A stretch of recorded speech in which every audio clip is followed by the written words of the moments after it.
gonna review the ingredients necessary to make the coconut chicken curry. In my frying pan, I already have 2 onions chopped up with a clove of garlic that I've chopped up. We'll be using a jalapeno, 3 chicken breasts that I've cubed up. We have a can of baby corn, a can of coconut milk, and a can of bamboo shoots. I'll also be using the zest of 1 lime, including the juice. We have about a cup of frozen peas, some coconut oil, some pureed ginger. We have some chopped up tomatoes. So what I've done is actually use my home canned tomatoes, and I've also added some fresh tomatoes to this.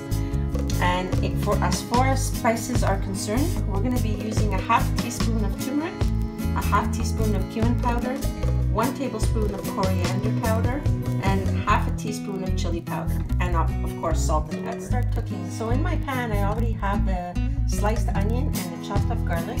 I'm going to turn on the heat on medium heat, and then I'm going to add the coconut oil. Alright, so now our onions have roasted a little bit and they're a little bit golden brown. So now we're ready for our next ingredients. We're going to add the grated ginger, and we're gonna add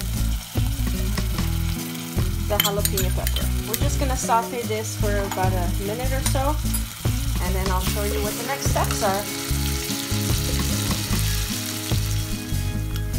Alright, so now our jalapenos and ginger have been sauteing for about a minute, and I'm gonna add the spices. And as I mentioned, the spices are ½ teaspoon of turmeric, 1 teaspoon of cumin powder, 1 tablespoon of coriander powder, and ½ teaspoon of chili pepper.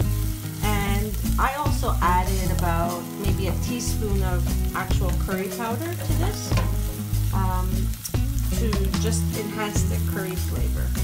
So I'm just going to saute this for about a minute, let the spices get fragrant and get their oils into all the onions and jalapeno. And as soon as I think that is done, I will now add the tomatoes. So this is about the equivalent of 1 tomato. Some are fresh and some are from my home canned tomatoes that I cooked this year. So I'm going to cook this down for about 2 minutes and let the tomatoes get all soft and release their juices into this curry. And once that's done, I'll bring you back and we're going to be adding the chicken.